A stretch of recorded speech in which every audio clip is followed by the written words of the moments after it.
Grüß euch, liebe Kinder. Heute lese ich euch einmal was aus dem Märchenbüchlein vor. Und zwar die Geschichte vom Dornröschen, aber auf Borisch. Viel Spaß!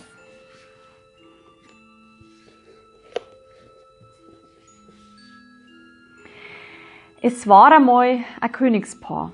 Das hat sich so sehr ein Kind gewünscht. Nach einem Jahr haben sie dann ein Madel gekriegt. Die Eltern, die haben sich da so drüber gefreut, dass sie ein ganz großes Fest veranstaltet haben. Alle Verwandten und Freunde waren eingeladen. Außerdem auch noch die weisesten Frauen vom ganzen Reich. 13 waren's. Weil sie aber nur 12 goldene Teller gehabt haben, ist eine nicht eingeladen worden. Am Festtag haben dann alle ganz fröhlich miteinander gefeiert. Die weisen Frauen, die haben das Kind mit viel Wundergaben beschenkt. Zum Beispiel Freundlichkeit, Klugheit, Bescheidenheit und mit allem, was der Welt einfach so gut tut.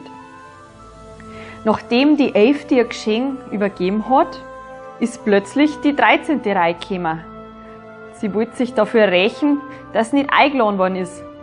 Ohne jemanden zum Grüßen hat sie laut gerufen: Die Königstochter soll sich im Alter von 15 Jahren an einer Spindel stechen und sterben.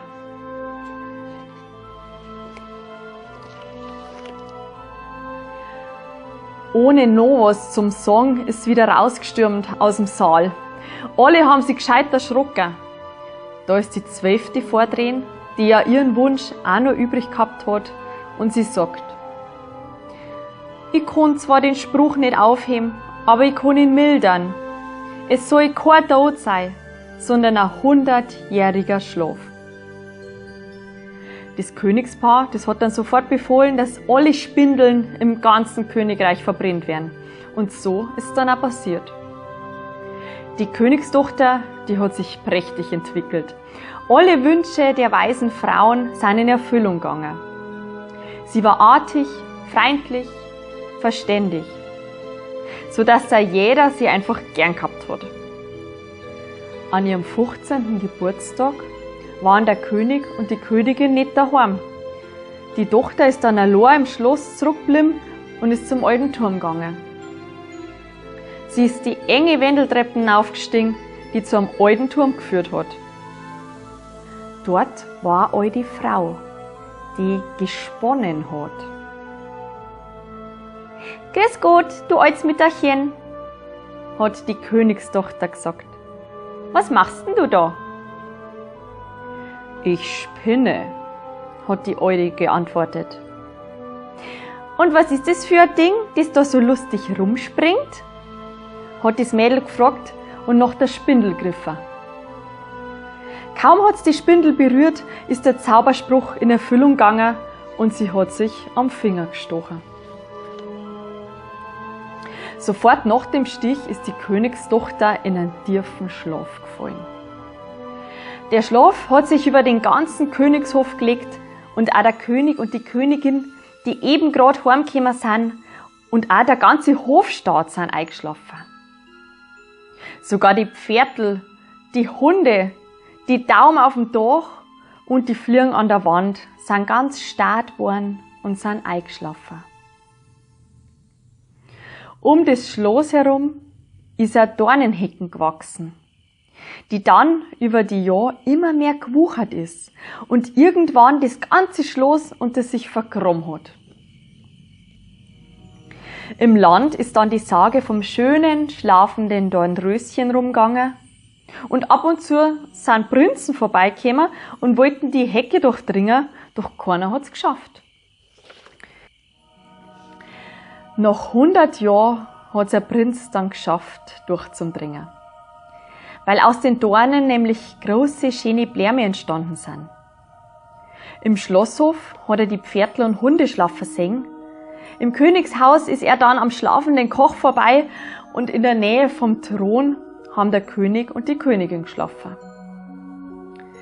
Er ist immer weitergegangen und alles war ganz starr. Er hat nur seinen eigenen Atem hören können. Schließlich ist er dann zum Turm gekommen und hat die Tür zur kleinen Stube geöffnet, wo Dornröschen geschlafen hat. Sie war so wunderschön, dass er seine Augen gar nicht hat abwenden können. Dann hat er ihr ein Busserl gegeben. Plötzlich ist Dornröschen aufgewacht und hat den Prinzen freundlich angeschaut. Sie sind dann zusammen runtergegangen und auch der König und die Königin sind aufgewacht. Die Pferdl und die Hund haben sie geschüttelt und auch der ganze Hofstaat hat die Augen geöffnet. Die Fliegen an der Wand sind einfach weitergekrochen. Der Koch hat auch weitergekocht und alle haben sich mit großen Augen angeschaut. Die Hochzeit von Dornröschen und ihrem Prinzen ist dann prächtig gefeiert worden. Und sie lebten glücklich bis an ihr Ende. So, liebe Kinder, und jetzt spiele ich euch noch was vor, beziehungsweise singe euch was vor. Und da könnt ihr dann auch gern mitsingen, eine bisschen abgewandelte und bayerische Version vom Dornröschen.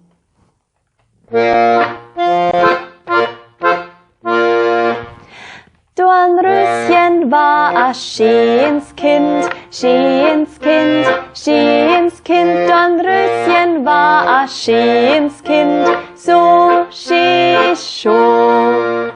Sie schlaft dann ganze 100 Jahr, 100 Jahr, 100 Jahr. Sie schlaft dann ganze 100 Jahr, 100 Jahr. A Busserl gibt der Prinz ihr dann, Prinz ihr dann, Prinz ihr dann. A Busserl gibt der Prinz ihr dann und wird ihr Ehemann. So, liebe Kinder, ich wünsche euch ganz viel Spaß beim Nachsingen und dann freue ich mich schon auf das nächste Mal. Macht es gut, für euch!